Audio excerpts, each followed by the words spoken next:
नाज़रीन अस्सलाम वालेकुम। मैं पंजाबी शायर मुहम्मद जमील चिश्ती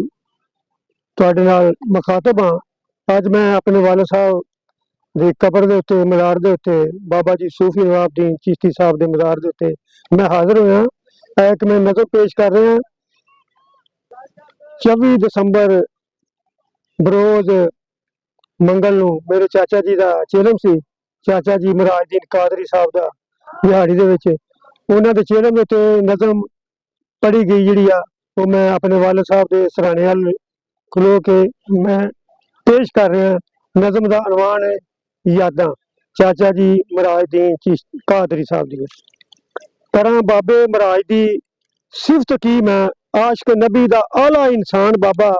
कमली वाले मुहम्मद नाल प्यार करके लै गया अल्लाह करीम तो शान बाबा गुलाम रसूल दा लाडला नेक पुत्र साडे कुलबे दा मान तरान बाबा कदर करनी इंसानां दी जानदा सी मिलनसार ते है सी मेहरबान बाबा नवाबदीन चिराग दा वीर छोटा वाह वाह सोहनी निभा के टुर गया है। गुलाम रसूल दे बाग दे बूटियां नूं पानी प्यार दा ला के टुर गया है। ओनू चाह मदीना सी वेखने दा रब ने मस्जिद विच मदीना विखा दिता बड़े सोहने तहज्जुद दे पाक वेले इनू इहदे मुकद्दरां जगा दिता। कोटा वालियां पीरां ने करम करके खैर फजल ते करम दा पा दिता। पिछली रात सी करम दा खास वेला आके मौत ने बूहा खड़का दिता। हुण जे लभीए ते सानू नहीं लभना कित्थों लभीए तहज्जुद गुजार बाबा हुण जे लभीए ते सानू नहीं लभना कित्थों लभीए तहज्जुद गुजार बाबा कमली वाले मुहम्मद दे पाक सदके बख्श देना है परवरदिगार बाबा कमली वाले मुहम्मद दे पाक सदके बख्श देना है परवरदिगार बाबा मन के रब दी पाक रजा यारो इस दुनिया उतों भले भले गए ने छड़ावे इन्हां नूं इहदे तो भला केड़ा जेड़े विच तकदीर दे वले गए ने साबित रहे ना कदी भी वो दाने जेड़े मौत दी चक्की विच दले गए ने। चंगे लफ्जां नाल करदी है याद दुनिया चंगे काम करके जेड़े चले गए ने। कदों मरन लई किसे दा जी करदा पर नहीं जिंदगी किसे दा साथ देंदी सिर ते हुंदी है खड़ी तकदीर जिसम फिर नहीं किसे नाल करने बात देंदी दिन गिने चुने इस जिंदगी दे ना घटा ते ना कोई वधा सकदा दिन गिने चुने इस जिंदगी दे ना घटा ते ना कोई वधा सकदा जिन्नू आवाज पैंदी ओही टुर जांदा ओदी थां ते दूजा नहीं जा सकदा जिन्नू आवाज पैंदी ओही टुर जांदा ओदी थां ते दूजा नहीं जा सकदा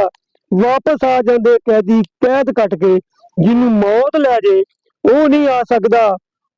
बर हक मौत जमील चिश्ती इस हकीकत नूं कौन छुड़ा सकदा बर हक मौत जमील चिश्ती इस हकीकत नूं कौन छुड़ा सकदा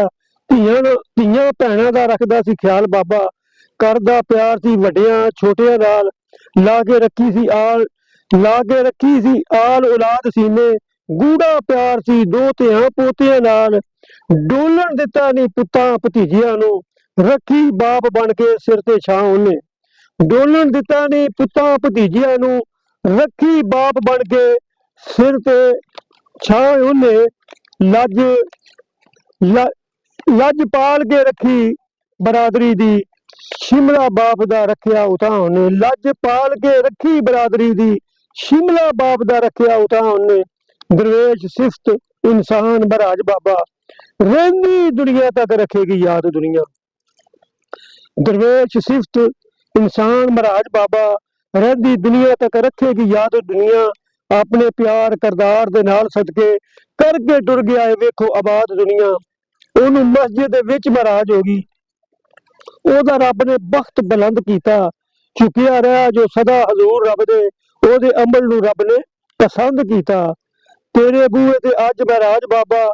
तेरी दीद लई बैठे आस लैके अपने दे दीदार दा जाम सानू खाली जाना नहीं असां प्यास लैके होना तेरा दीदार अज चाहिदा है दिल बैठे ने जेड़े उदास लैके हुंदे जान जमील कुर्बान आशिक तेरे प्यार दे फुल्लां दी बात लैके ਆਪਣੀ ਮਹਿਫਲ ਵਿੱਚ ਆ ਜਾ ਮਹਾਰਾਜ ਬਾਬਾ, ਤੈਨੂੰ ਵੇਖ ਕੇ ਜਾਣਗੇ ਰੱਜ ਆਸ਼ਕ। ਆਪਣੀ ਮਹਿਫਲ ਵਿੱਚ ਆ ਜਾ ਮਹਾਰਾਜ ਬਾਬਾ, ਤੈਨੂੰ ਵੇਖ ਕੇ ਜਾਣਗੇ ਰੱਜ ਆਸ਼ਕ। 40 ਦਿਨ ਹੋ ਗਏ ਤਾਂਗਾ ਰੱਖੀਆਂ ਨੇ, ਮਜ਼ੇ ਦੀਦ ਦੇ ਲੁੱਟ ਲੈਣ ਅੱਜ ਆਸ਼ਕ। ਰੱਬ ਬਖਸ਼ੇ ਮਹਾਰਾਜ ਦੀਨ ਕਾਦਰੀ ਨੂੰ, ਰਲ ਕੇ ਮੰਗੀਏ ਇਹੋ ਦੁਆ ਸਾਰੇ। ਰੱਬ ਬਖਸ਼ੇ ਮਹਾਰਾਜ ਦੀਨ ਕਾਦਰੀ ਨੂੰ, ਰਲ ਕੇ ਮੰਗੀਏ ਜਮੀਲ ਦੁਆ ਸਾਰੇ। ਉਹਦੇ ਵਾਂਗ ਤਹੱਜਦ ਗੁਜ਼ਾਰ ਬਣ ਕੇ ਵਕਤ ਆਪਣੇ ਲਈਏ ਜਗਾ ਸਾਰੇ। ਮਹਾਰਾਜ ਦੀਨ ਕਾਦਰੀ ਸਾਹਿਬ ਦੀ ਯਾਦ ਦੇ ਵਿੱਚ ਮੇਰੇ ਚਾਚਾ ਜੀ ਸਨ, ਇਹ ਮੈਂ ਨਜ਼ਮ ਪੇਸ਼ ਕੀਤੀ ਆ। ਉਮੀਦ ਹੈ ਸਾਰੇ ਰਿਸ਼ਤੇਦਾਰਾਂ ਨੂੰ ਪਸੰਦ ਆਈ ਹੋਵੇਗੀ। ਅੱਲਾ ਹਾਫਿਜ਼।